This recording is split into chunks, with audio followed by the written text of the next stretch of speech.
titles and tags. So depending on your level of experience with Etsy, this may be information you already know, or you might be just starting out.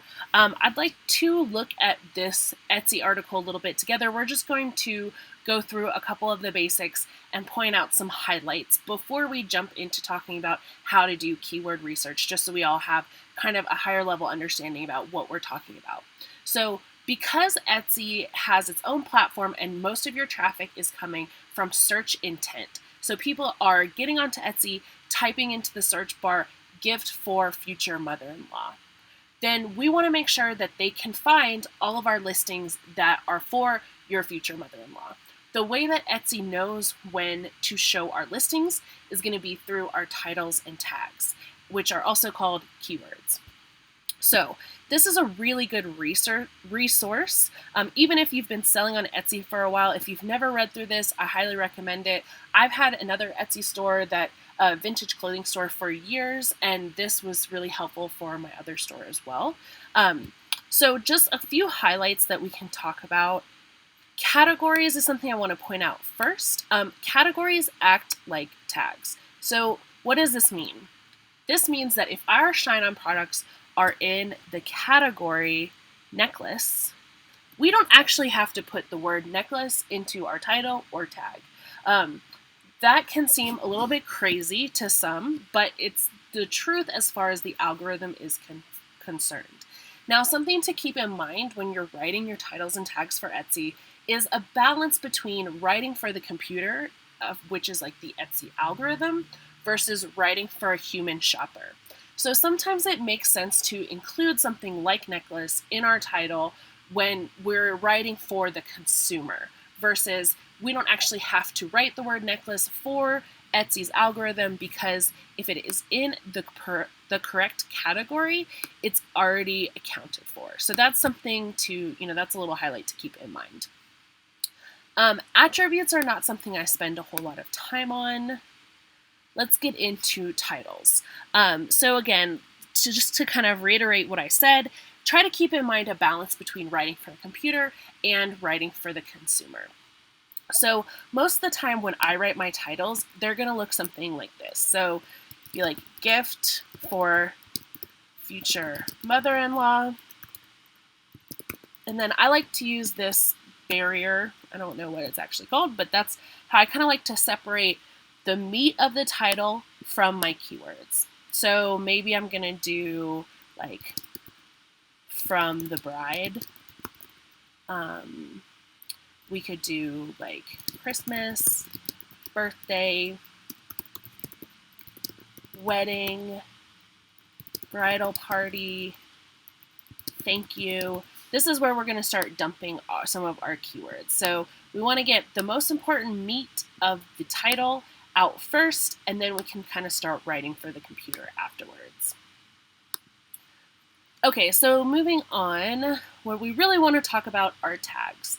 So you get 13 tags on each of your Etsy listings. The most important information that I can pull out from this for you guys is going to be, don't repeat your tags. So let's say we're working on this same listing. You do not need to do tag number 1, mother-in-law gift, then mother-in-law birthday. You don't need to do Christmas gift or birthday gift, because now we are repeating words. So once the phrase or word is in your tag, you do not have to repeat it again. That frees up so much real estate in your tags. This is probably the number one pitfall we see with clients in their tag strategy, is repeating the word over and over again. The other thing that is good to keep in mind are going to be to thinking about long tail keywords. So what is a long tail keyword? So your tag is going to be 20 characters long. So that might be just big enough for you to get mother-in-law gift in, but it might not be big enough for birthday gift for mother-in-law. But that might be what someone types into your Etsy search bar. And so this is considered a long tail keyword. So any search terms that are going to be longer than the 20 characters you're allotted per tag, that's going to be a long tail keyword. So one of the big do's for your Etsy tag strategy is to target those long tail keywords. Now, what does this actually look like in practice? The way I like to think about it is my title needs to make sense to the human eye. My tags can be complete gibberish. So I can really fill my tags as much as possible. So if I'm doing this, I could do, we got our mother-in-law gift, and then let's say like I've used 10 of my keywords, I've got 3 left, and I want to use those tags to really jam pack any other things. So maybe I'm going to do one that's like, let's see, it's hard to think of these off the top of my head. So we're going to do, like, it could be like, thank you, MIL, that's like another mother-in-law. And then maybe we just want to cover some random stuff. So let's do like getting ready, like getting ready for the wedding, or and then, but we also have a couple characters left in the tag. So then we can include like floral, because maybe it's a floral design that we have, right? Again, these are just, I'm trying to come up with these off the top of my head. So this is probably not like the most like slam dunk example, but I'm hoping that you're getting the takeaway.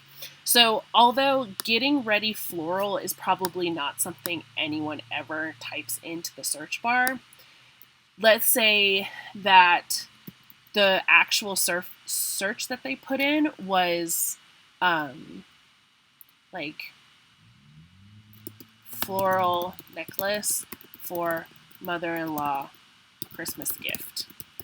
Well, if these are all of our tags, the algorithm, what Etsy's algorithm is going to do, it's going to grab this from here. The necklace is going to be in our category. Mother-in-law is coming from our tag up here. Christmas gift is coming from our tag up here. And the algorithm has essentially copy and pasted the perfect long tail keyword match. So that's kind of the biggest takeaways of this. I'm going to link this blog article in the course. I really recommend that everybody take a closer